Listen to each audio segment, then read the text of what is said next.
नमस्कार साथियों, मैं मनीष मिवाल आप सभी का आपके अपने चैनल में तहे दिल से स्वागत और अभिनंदन करता हूं। मैं उम्मीद करता हूं कि आप सभी शानदार, जबरदस्त और जिंदाबाद होंगे और आप सभी की कक्षा 12 की जो तैयारियां हैं वो बिल्कुल धमाकेदार चल रही होंगी। और इन्हीं धमाकेदार तैयारियों को और भी धांसू बनाने के लिए आज हम लोग पढ़ने जा रहे हैं कक्षा 12 की अर्थशास्त्र इकोनॉमिक्स। और इसी इकोनॉमिक्स में आज हम लोग पढ़ने जाएंगे माइक्रो इकोनॉमिक्स व्यष्टि अर्थशास्त्र का अध्याय 3 उत्पादन तथा लागत, chapter number 3 production and cost, व्यष्टि अर्थशास्त्र क्लास 12 हमारा माइक्रो इकोनॉमिक्स में आज हम लोग पढ़ रहे हैं। और इस अध्याय 3 का आज जो हमारा लेक्चर है वो लेक्चर नंबर भी कौन सा है? 3rd है। इस लेक्चर नंबर 3 में आज हम लोग क्या कवर करेंगे गुरुजी? आज हम लोग बात करेंगे अल्पकाल की और दीर्घकाल की, ठीक है। उसके बाद बात करेंगे कुल उत्पाद, औसत उत्पाद तथा सीमांत उत्पाद की। तो चलिए शुरू कर देते हैं आज के लेक्चर को। सबसे पहले जो हमें चर्चा करनी है वो करनी है अल्पकाल एवं दीर्घकाल, ठीक है। अल्पकाल एवं दीर्घकाल क्या होता है पहले अपन उसको समझेंगे। शॉर्ट रन पीरियड और लॉन्ग रन पीरियड या लॉन्ग टर्म भी लगाया जाता है कहां पर?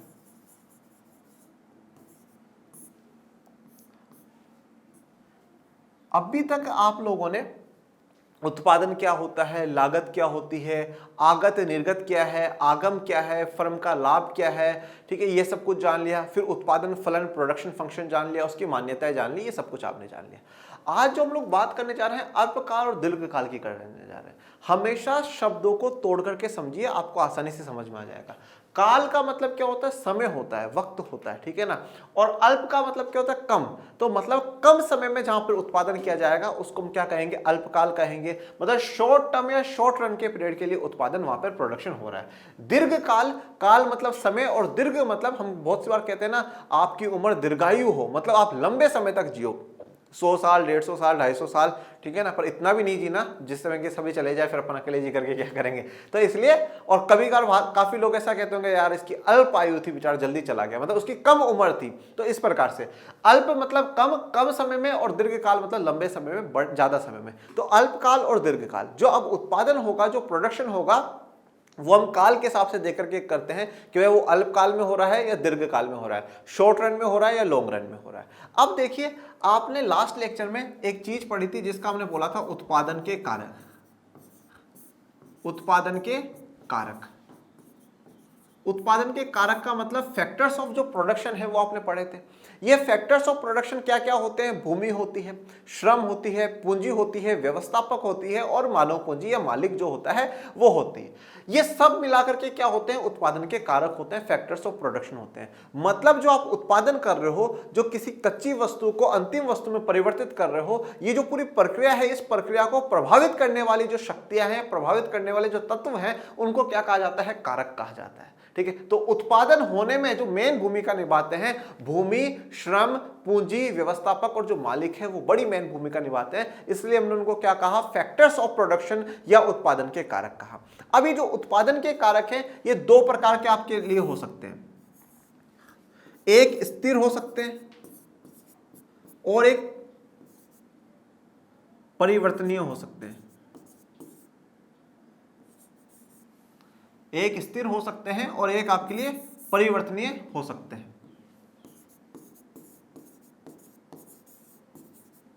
अब देखिए, स्थिर का मतलब क्या है? फिक्स्ड है। और परिवर्तनीय का मतलब क्या है? चेंज हो सकते हैं, वेरिएबल है। दोनों को बड़े अच्छे से समझिएगा।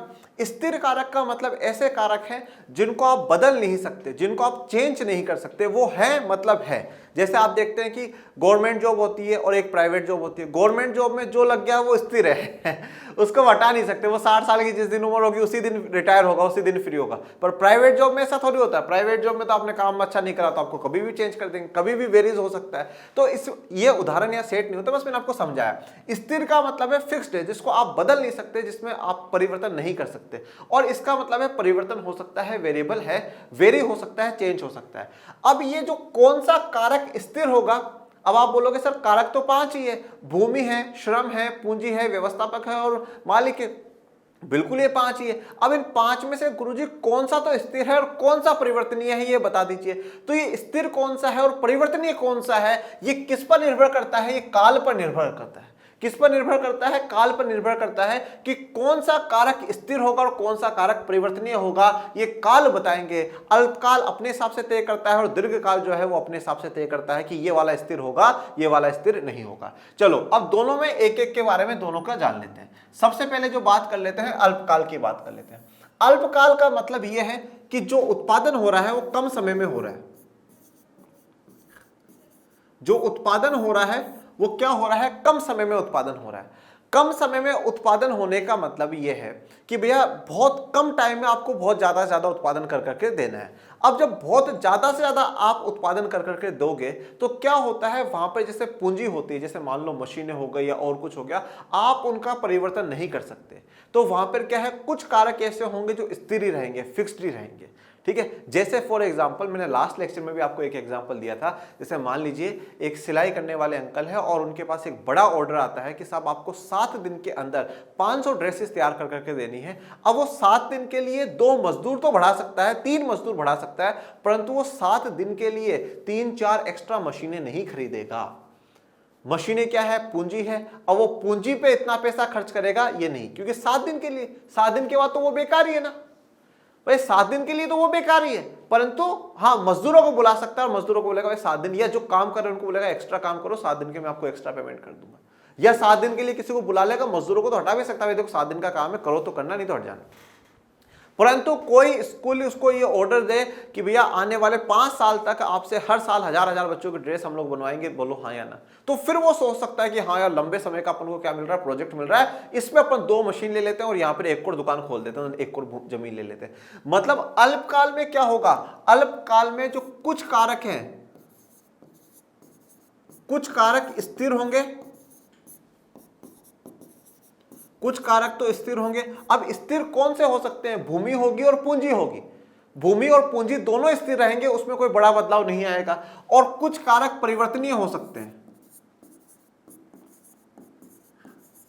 और कुछ कारक परिवर्तनीय हो सकते हैं बेटा। अब इस परिवर्तनीय में क्या परिवर्तनीय हो सकता है? श्रम परिवर्तनीय हो सकता है। तो जब अल्पकाल की बात करते हैं तो यहां पे परिवर्तन जो होगा, चेंज होगा, वो किस में होगा? श्रम में ही चेंज करा जा सकता है। मजदूरों की संख्या बढ़ाई जा सकती है, परंतु भूमि को नहीं बढ़ाया जा सकता, पूंजी को नहीं बढ़ाया जा सकता। पूंजी का मतलब यहां पर मशीनों से है हमारा, कि कोई मशीनें वो लगा देगा, ऐसा नहीं है बच्चों, ये ऐसा नहीं होगा। तो जब अल्पकाल में किसी भी चीज का उत्पादन हो रहा है, किसी भी चीज का प्रोडक्शन हो रहा है, तो वहां पर स्थिर कारक भी होंगे और परिवर्तनीय कारक भी होंगे, दोनों के दोनों होंगे। मतलब कुछ ऐसे हैं जिनको आप नहीं बदल सकते और कुछ में थोड़ा बहुत चेंज कर सकते हो। अब फिर बात करते हैं दूसरी तरफ है दीर्घकाल वाला।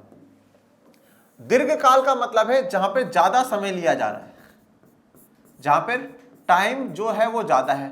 अब इस ज्यादा वाले में क्या है, अगर ज्यादा समय आप ले रहे हैं, आपको पता है कि मुझे 2 साल 4 साल 5 साल का एक प्रोजेक्ट मिल रहा है, तो वहां पर व्यक्ति क्या करेगा, भूमि पर भी पैसा खर्च कर सकता है, तो और भूमि बढ़ा सकता है, भूमि ले सकता है। अपनी पूंजी मतलब मशीनों की संख्या भी वो बढ़ा सकता है। मतलब हमें यहाँ पर ये महसूस होता है, ये पता चलता है कि जब ज्यादा समय होगा, जब दोनों के दोनों कारक ही क्या है, स्थिर भी और परिवर्तनीय, दोनों के दोनों सभी कारक परिवर्तनीय होंगे। हम किसी को भी परिवर्तन कर सकते हैं, सभी कारक परिवर्तनीय होंगे, सभी कारक परिवर्तनीय हैं। आप भूमि भी बदल सकते हैं, श्रम भी बदल सकते हैं, आप पूंजी को भी बदल सकते हैं, ये परिवर्तनीय होंगे। और कोई सा भी कारक है, कोई भी कारक स्थिर नहीं होगा, कोई भी कारक स्थिर नहीं होगा, इस बात का ध्यान रखना। यहां पर स्थिर कारक भी है और परिवर्तनीय कारक भी है। ठीक है, परिवर्तन किस में होगा, श्रम में होगा, और स्थिर क्या रहेंगे, भूमि और पूंजी रह जाएगा। यहां पर सभी कारक परिवर्तनीय, वो भूमि भी बढ़ा सकता है, घटा सकता है, पूंजी भी बढ़ा घटा सकता है, और श्रम तो बदलेगा ही बदलेगा। तो यहां पे कुछ भी स्थिर नहीं है, कुछ भी फिक्स्ड नहीं है, हर चीज में चेंज हो सकता है, वेरिएशन आ सकते हैं, परिवर्तन हो सकता है। ठीक है, तो दीर्घकाल में कोई सा भी कारक स्थिर नहीं रहेगा, सारे के सारे परिवर्तनीय रहेंगे। अल्पकाल में कुछ स्थिर रहेगा और कुछ परिवर्तनीय रहेंगे। अब आपके दिमाग में एक सवाल आ रहा होगा, और वो सवाल बड़ा ही जोर से आपके दिमाग को बिल्कुल खाता जा रहा होगा और परेशान कर रहा होगा, और वो सवाल ये होगा कि गुरुजी अल्पकाल में कितना समय और दीर्घकाल में कितना समय। ठीक है भाई, आज हम कहें कि हाँ अल्पकाल इतना समय, दीर्घकाल इतना समय, वेरी गुड। अगर ये सवाल आपके दिमाग में यहाँ तक पहुंचने के बाद आया है तो बहुत अच्छी बात है, और नहीं आया है तो कोई बात नहीं है, अब मैं बता ही देता हूं। देखिए यहां पर हम समय को नहीं देखेंगे, हम ये नहीं कह सकते कि भैया 5 दिन अल्पकाल है और 50 दिन दीर्घकाल है। हम यहां पर यह भी नहीं कह सकते कि 1 साल जो है वो दीर्घकाल हो जाएगा और 1 साल से कम अल्पकाल हो जाएगा। यहां पर हम दिनों में, महीनों में, वर्षों में, इनमें नहीं काउंट करते। हम यहां पर यह देखते हैं कि उत्पादन कितना हो सकता है, क्या पॉसिबिलिटी है, और उस उत्पादन की पॉसिबिलिटी में क्या हम कारकों में परिवर्तन कर सकते हैं।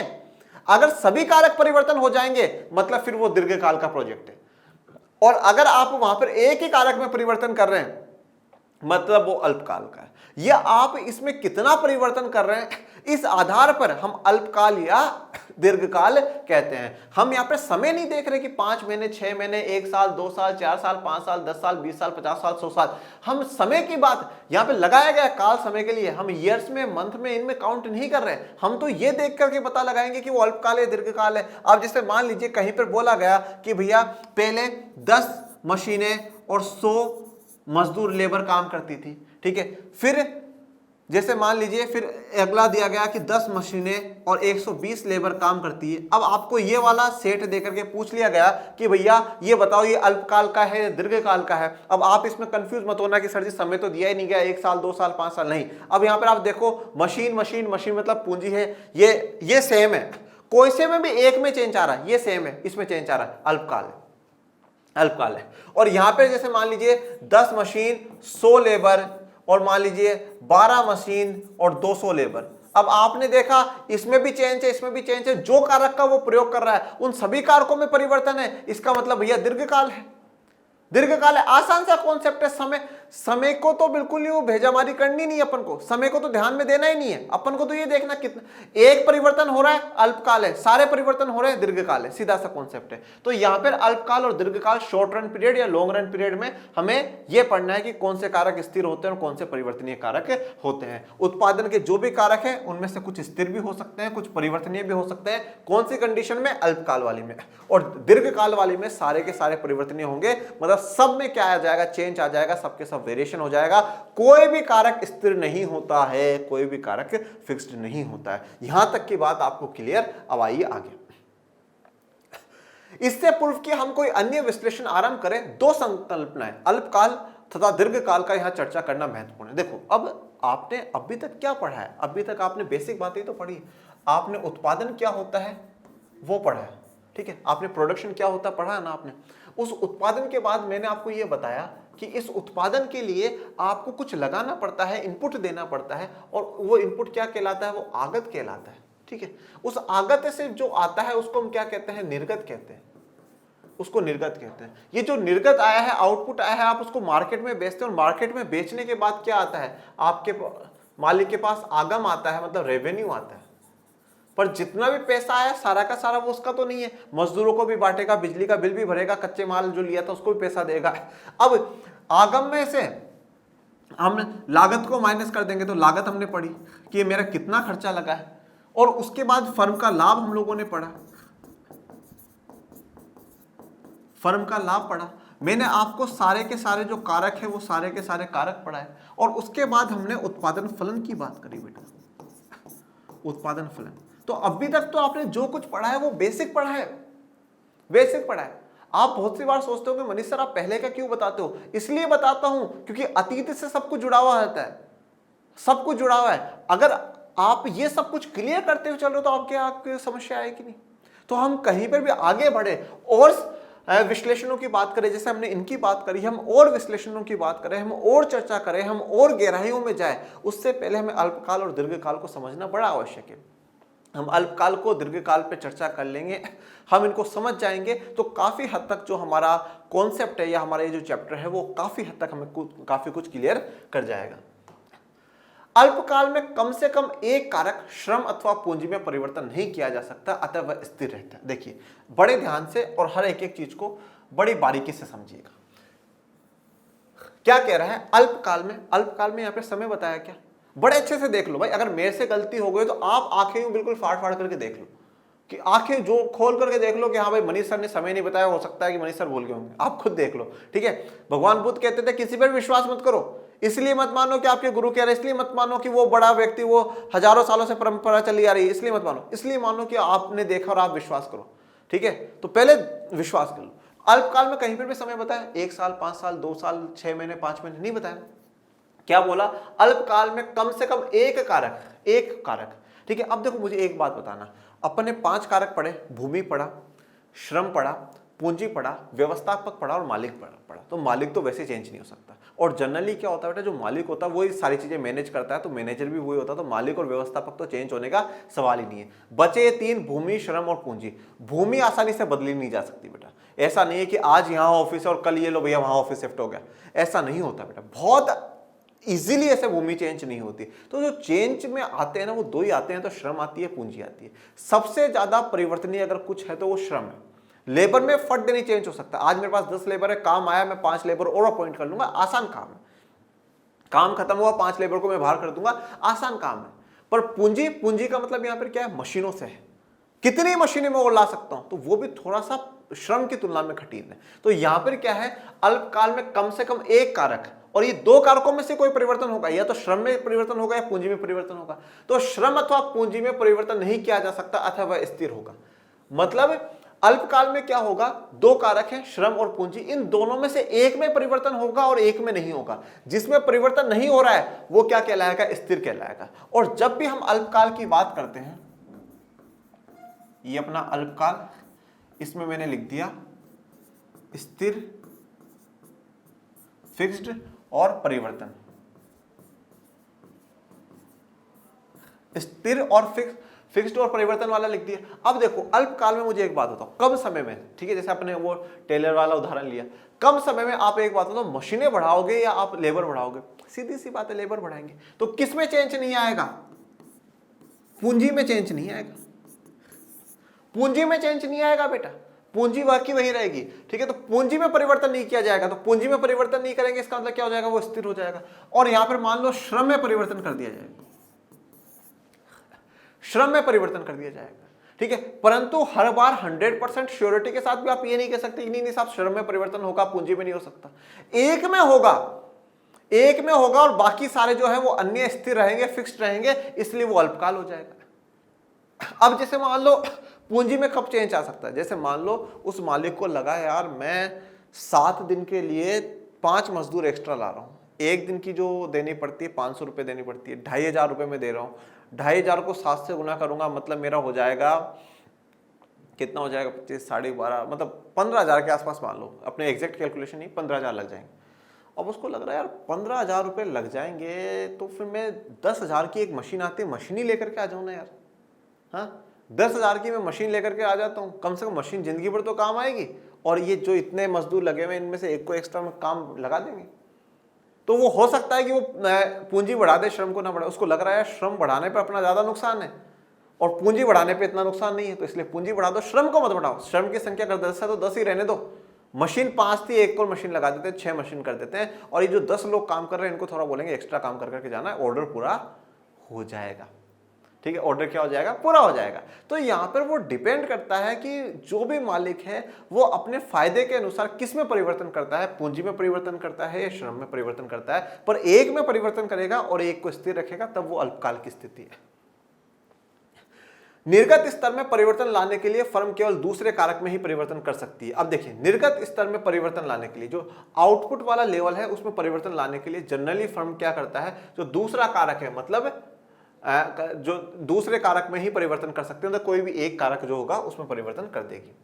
जो कारक स्थिर कारक कहलाते हैं, जबकि दूसरा कारक जिसमें फर्म परिवर्तन कर सकती है वो परिवर्ती कारक कहलाते हैं। तो जो स्थिर रहता है उनको क्या कहा जाता है, स्थिर कारक कहा जाता है, फिक्स्ड फैक्टर्स कहा जाता है, मतलब उनमें आप परिवर्तन नहीं कर सकते। और दूसरे कारक जिनमें फर्म कंपनी परिवर्तन कर सकती है, उनमें चेंज कर सकती है, उनमें वेरिएशन ला सकती है, उनको क्या कहा जाता है, परिवर्ती कारक कहा जाता है। तो जो स्थिर है, जिनको बदला नहीं जा सकता, वो स्थिर कारक है, और जिनमें परिवर्तन किए जा सकते हैं वो परिवर्ती कारक है, वेरिएबल फैक्टर्स जिनको कहा जाता है। ये शब्द याद रखिएगा आप, परिवर्ती कारक, स्थिर कारक, इतना बच्चों डीप में जा जा कर करके एक एक चीज को बार बार के बोल बोल के मैं समझा रहा हूं, इसलिए समझा रहा हूं कि आगे तक ये चीजें काम आएगी, आपको पूरे चैप्टर में काम आएगी और यहां तक कि आप कॉन्सेप्ट आगे तक पूरी किताब को समझने में भी काम आएगी। तो परिवर्ती कारक क्या है, स्थिर कारक क्या है, इसको फिक्स्ड फैक्टर्स कहेंगे, इनको वेरिएबल फैक्टर्स कहेंगे। अब देखो अल्पकाल क्या आपने पढ़ ली, अल्पकाल में क्या बोला गया कि स्थिर, एक स्थिर रहेगा और एक में परिवर्तन हो जाएगा, वो अल्पकाल है। दीर्घकाल में उत्पादन के सभी कारक में परिवर्तन लाया जा सकता है, चाहे वो श्रम हो चाहे वो पूंजी हो, सब में परिवर्तन लाया जा सकता है। तो दीर्घकाल में सभी के सभी कारक परिवर्ती होते हैं। अब जैसे मान लो ऐसा सवाल एमसीक्यू में पूछ लिया जा सकता है, दीर्घकाल में, ठीक है, दीर्घकाल फिर डैश करके 4 ऑप्शन है, जैसे पहले ऑप्शन में कह दिया कि एक कारक स्थिर रहता है और एक में परिवर्तन हो सकता है, दोनों कारक स्थिर रहते हैं, ठीक है, दोनों ही कारक परिवर्तनीय रहते हैं, या उपरोक्त में से कोई नहीं। अब आप क्या कहोगे, तीसरा वाला जो ऑप्शन है वो सही है, दोनों ही कारक परिवर्तनीय होते हैं, दोनों या सभी कारक, सभी जो कारक है, सभी के सभी जो फैक्टर्स है वो परिवर्तनीय रहते हैं, कुछ भी स्थिर नहीं रहता। इस क्वेश्चन को यूं भी घुमा करके दे सकता है, जहां पे बोला दोनों कारक परिवर्तनीय होते हैं, वो हाँ ये भी लिख सकता है कुछ भी स्थिर नहीं है, कुछ भी फिक्स्ड नहीं है, कुछ भी हो सकता है, ठीक है। तो वैसा है, तो दीर्घकाल में सभी कारक परिवर्तनीय है, किसी में भी चेंज हो सकता है, चाहे वो श्रम हो और चाहे वो पूंजी हो। एक फर्म निर्गत के विभिन्न स्तरों का उत्पादन करने के लिए दीर्घकाल में दोनों कारकों में साथ साथ परिवर्तन कर सकती है। अब जैसे किसी को लगा कि नहीं भैया ऑर्डर लंबे समय के लिए है, तो 2 मशीन और 2 एक्स्ट्रा मजदूर बढ़ा दिए जाए, तो साथ साथ में भी परिवर्तन वहां पे किया जा सकता है। तो दीर्घकाल में कोई भी चीज स्थिर नहीं है, किसी में भी परिवर्तन आ सकता है, चाहे वो श्रम हो और चाहे वह पूंजी हो। अतः दीर्घकाल में कोई भी स्थिर कारक नहीं है। तो दीर्घकाल में कोई भी जो कारक होगा, कोई भी फैक्टर होगा, वह स्थिर नहीं है, वह फिक्स नहीं है, उसमें परिवर्तन, उसमें चेंज आ सकता है। किसी भी विशेष उत्पादन प्रक्रम में दीर्घकाल साधारण अल्पकाल की तुलना में समय अंतराल को प्रकट करता है। देखिए, किसी भी विशेष उत्पादन की जब हम लोग बात करते हैं तो दीर्घकाल अल्पकाल की तुलना में समय अंतराल को प्रकट करता है, समय को दर्शाता है कि हाँ भैया इतना इतना। देखिए, पर अभी अपने यहाँ पे समय की चर्चा नहीं करेंगे, पर ये समय को दर्शाता है। हम कहते हैं दीर्घकाल, अल्पकाल, तो हमें क्या माइंड में आता, समय। दीर्घकाल में लंबा समय, अल्पकाल मतलब कम समय, यही बात दर्शाता है। विभिन्न उत्पादन प्रक्रमों के लिए दीर्घकाल कालावधि भिन्न एक दीर्घ हो सकती है। देखिए, अब जो विभिन्न उत्पादन प्रक्रम है, जो अलग अलग यूनिटें हैं उत्पादन करने की, उनके दीर्घकाल कालावधि एक दीर्घ हो सकती है, तो सबकी अलग अलग हो सकती है। भाई जैसे मान लो कि आज एक कंपनी है, इतने टाइम को वो दीर्घ मानती है, लंबा मानती है, एक कंपनी हो सकती है वो इतना कम मानती है। तो वो अलग अलग उत्पादनों की जो प्रक्रम है उसके हिसाब से होता है। अल्पकाल तथा दीर्घकाल को दिनों, महीनों अथवा वर्षों के रूप में परिभाषित करना उचित नहीं है, बिल्कुल भी उचित नहीं है। तो अल्पकाल और दीर्घकाल को दिनों में आप डेज में बोलो, महीनों में बोलो, वर्षों में बोलो, इस रूप में परिभाषित करना बिल्कुल भी उचित नहीं है। हो सकता है किसी के लिए दीर्घकाल बहुत कम समय हो, जैसे मान लो कोई बोले यार 5 महीना, 5 महीने तो बहुत बड़ा समय है, दीर्घकाल में काउंट कर लिया। कोई बोले नहीं यार 1 साल से तो नीचे का समय वो अल्पकाल में ही है, तो उसमें तो क्या मानना। तो वो टाइम पे डिपेंड है, वो डिपेंड करता है कि भाई आप कितने कारकों को बदल लेते हैं। अगर आप सभी कारक बदलते हैं तो फिर आप दीर्घकाल मान रहे हो उसको, और आप एक ही कारक बदल रहे हो मतलब आप उसको अल्पकाल मान रहे हो कि भाई शॉर्ट रन का है, शॉर्ट रन में ही रहने देते हैं। पर यहाँ पे महीने, दिन अथवा वर्ष में नहीं देखा जाता। हम दीर्घावधि और अल्पावधि को सामान्यतः इस दृष्टि को ध्यान में रखकर परिभाषित करते हैं कि सभी आगत परिवर्ती है अथवा नहीं। तो जो दीर्घ अवधि है, मतलब जो दीर्घ अवधि, अवधि का मतलब जो ड्यूरेशन होता है, जो समय का अंतराल है, वो अल्प अवधि, इसको किस आधार पर हम परिभाषित करते हैं, किस आधार पर बताते हैं कि जो आगत है, जो हम इनपुट्स लगा रहे हैं, वो इनपुट्स परिवर्ती है अथवा नहीं है, मतलब वो चेंजेबल या वेरिएबल है या नहीं है, उनमें चेंज हो सकता है या नहीं हो सकता। तो आगत चेंज हो जाएंगे, अगर सभी आगत चेंज हो रहे हैं, सभी कारक अगर चेंज हो रहे हैं, इसका मतलब क्या है, वो दीर्घकाल है। और अगर एक कारक में परिवर्तन आ रहा है, एक कारक में बदलाव आ रहा है, तो वो क्या हो जाएगा, अल्पकाल वाला हो जाएगा। चलिए, तो यहां पर आपको अल्पकाल और दीर्घकाल बिल्कुल क्लियर, शॉर्ट रन और लॉन्ग रन, या शॉर्ट टर्म पीरियड और लॉन्ग टर्म पीरियड जो है वो बिल्कुल क्लियर। अब हम हमारे नए टॉपिक की तरफ बढ़ते हैं, दैट इज कुल उत्पाद, औसत उत्पाद और सीमांत उत्पाद। कुल उत्पाद का मतलब है टोटल प्रोडक्ट, जिसको शॉर्ट में क्या कहा जाएगा, टीपी कहा जाएगा। औसत उत्पाद का मतलब है एवरेज प्रोडक्ट, जिसको एपी कहा जाएगा, और सीमांत उत्पाद का मतलब है मार्जिनल प्रोडक्ट, जिसको एमपी कहा जाएगा। एमपी मध्य प्रदेश वाला नहीं है, ठीक है। ये अब जो आज हम लोग पढ़ेंगे टोटल उत्पाद, एवरेज उत्पाद और मार्जिनल उत्पाद, ठीक है, सीमांत उत्पाद। देखिए, अगर आपने उपभोक्ता के व्यवहार सिद्धांत में कुल उपयोगिता, सीमांत उपयोगिता पढ़ी है, तो वैसे ही मिलता जुलता से टॉपिक है कुल उत्पाद और सीमांत उत्पाद। उत्पाद का मतलब है प्रोडक्ट, तो टोटल प्रोडक्ट मतलब आपने टोटल कितना माल बनाया है। एवरेज प्रोडक्ट मतलब हर एवरेज के तौर पर हर जो लेबर है, एक एक लेबर कितना बना रही है। सीमांत है मतलब एक यूनिट बढ़ाने से आपका कितना चेंजेस आ रहा है, ये सब कुछ इसमें आ जाएगा। आज के लेक्चर में हम सिर्फ कुल उत्पाद, औसत उत्पाद और सीमांत उत्पाद को समझने का प्रयास करेंगे। समझने के साथ इनके जो फॉर्मूले हैं, सूत्र है, वो मैं आपको लिखाऊंगा। इनका मैप, इनका जो कर्व है, इनका जो वक्र है वो कैसा बनता है, और इनके बीच में जो संबंध है, जैसे कि वहां पर आपने उपभोक्ता में कुल उपयोगिता और सीमांत उपयोगिता के बीच में संबंध देखा था कि टोटल यूटिलिटी बढ़ रही है तो एमयू के साथ क्या हो रहा है, घट रही है तो एमयू के साथ क्या हो रहा है, जब वो शून्य है तो उसके साथ क्या। जिस प्रकार से वहां पर रिलेशनशिप संबंध को देखा था, वहीं हम यहाँ पर भी कोई इनके बीच में संबंध या रिलेशनशिप की चर्चा करेंगे, जो कि आगे के लेक्चर में करेंगे। आज के जो लेक्चर में है, इसका जो बेसिक है कि कुल उत्पाद क्या होता है, सीमांत उत्पाद क्या होता है, औसत उत्पाद क्या होता है, इनको समझना है। इनको आप समझ जाओगे, इनके फॉर्मूले को आप समझ जाओगे, तो आप आसानी से टेबल भी बना पाओगे। और अगर टेबल बन जाती है, अगर आप सारणी बना लेते हो, आप अनुसूची बना लेते हो, तो अनुसूची से वक्र बनाना मतलब बिल्कुल बच्चों का खेल हो जाता है, बाएं हाथ का खेल हो जाता है। तो इसलिए आपको वक्र बनाने के लिए अनुसूची बनाना आना चाहिए, अनुसूची बनाने के लिए आपको फॉर्मूले आने चाहिए, मतलब ठीक से, और फॉर्मूले के लिए मतलब आपको आज ये पहले समझना पड़ेगा। सब कुछ जुड़ा हुआ है। चलिए अब पहले बात कर लेते हैं हम लोग कुल उत्पाद की, या जिसको हम लोग क्या कहते हैं, टोटल प्रोडक्ट कहते हैं। टोटल प्रोडक्ट कहते हैं।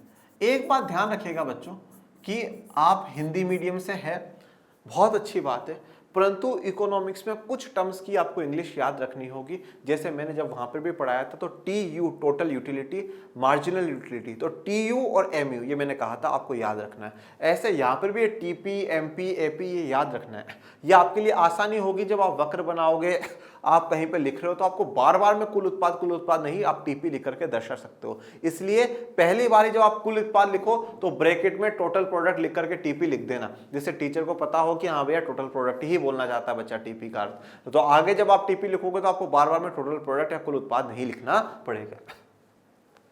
मान लीजिए हम एक आगत में परिवर्तन लाते हैं तथा अन्य आगतों को स्थिर रखते हैं। मान लो कि हम एक आगत में, किसी भी एक आगत में परिवर्तन लाते हैं और अन्य आगतों को स्थिर रखते हैं। अब देखो, एक आगत में परिवर्तन आ रहा है, अन्य आगतों को स्थिर रख रहा है, इसका मतलब ये कौन सा वाला काल है, अल्पकाल।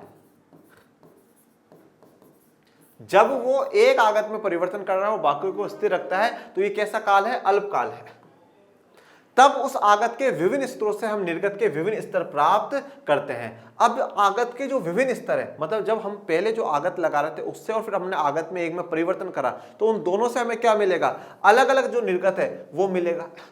क्योंकि भैया जब मेरे पास 5 लेबर और 5 मशीन काम कर रही थी तो मैं 100 चीजें बना रहा था। आज मैंने लेबर 10 कर दिए, मशीनें 5 है, तो कहीं ना कहीं तो निर्गत में, आउटपुट में चेंज आएगा ना। आउटपुट बढ़ाना था, निर्गत बढ़ाना था, उत्पादन बढ़ाना था, इसीलिए तो लेबर को बुलाया गया है। तो निर्गत के विभिन्न स्तर हम लोग प्राप्त करते हैं।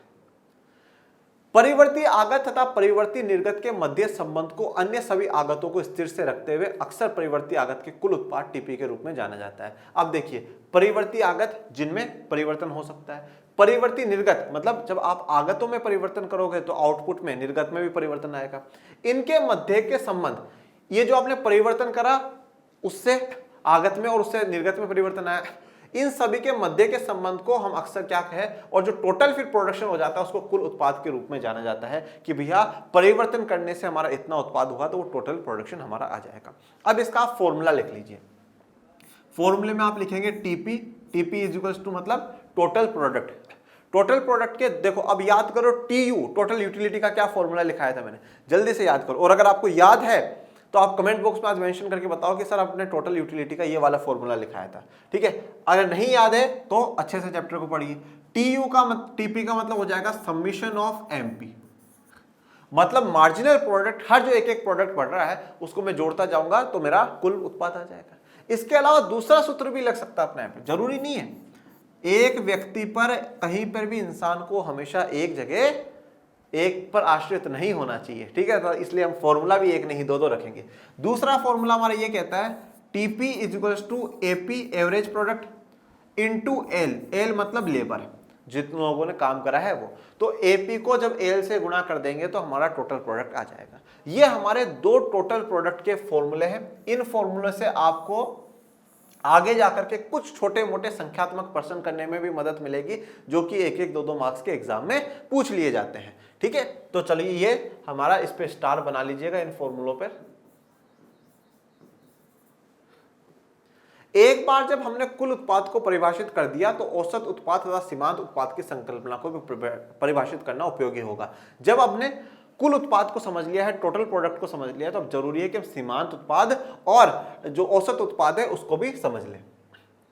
उत्पादन प्रक्रिया में परिवर्ती आगतों के योगदान की व्याख्या करने के लिए यह उपयोगी है। और उत्पादन प्रक्रिया में जो पूरा हमारा प्रोडक्शन की जो प्रोसेस चल रहा है, उस प्रोसेस में परिवर्ती जो आगत है, जो वेरिएशन वाले हैं कि कितना वेरिएशन होगा कितना नहीं होगा, उसके योगदान की व्याख्या करने के लिए, उनका कितना कॉन्ट्रीब्यूशन है उसकी व्याख्या करने के लिए हमारे लिए सीमांत उत्पाद और औसत उत्पाद बड़ा जरूरी है।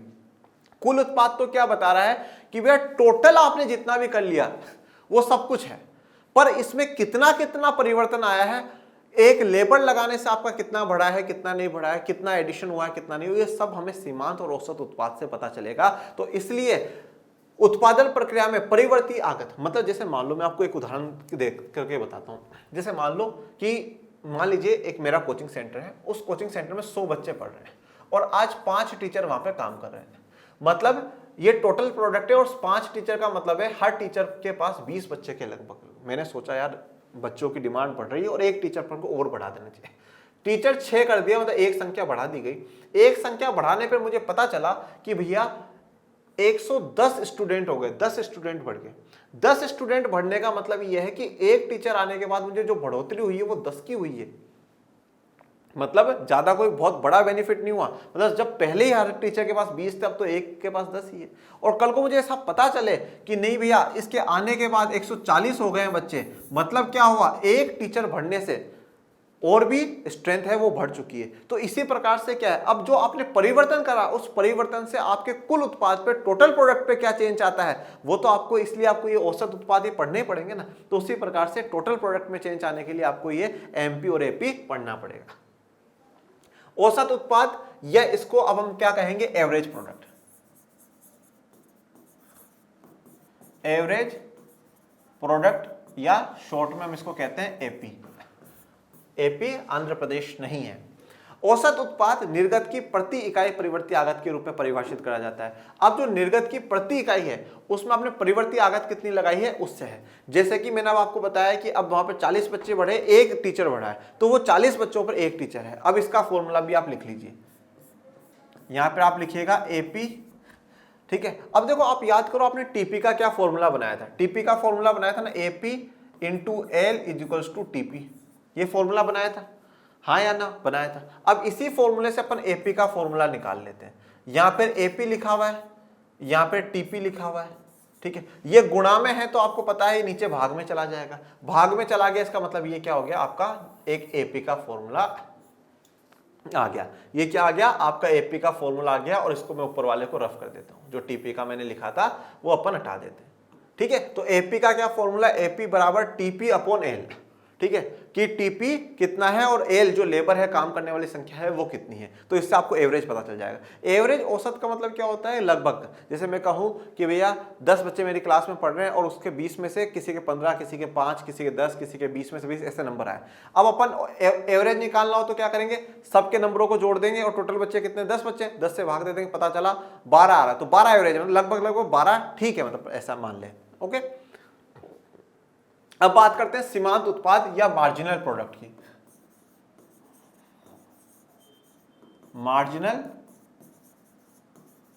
प्रोडक्ट या जिसको एमपी कहा जाता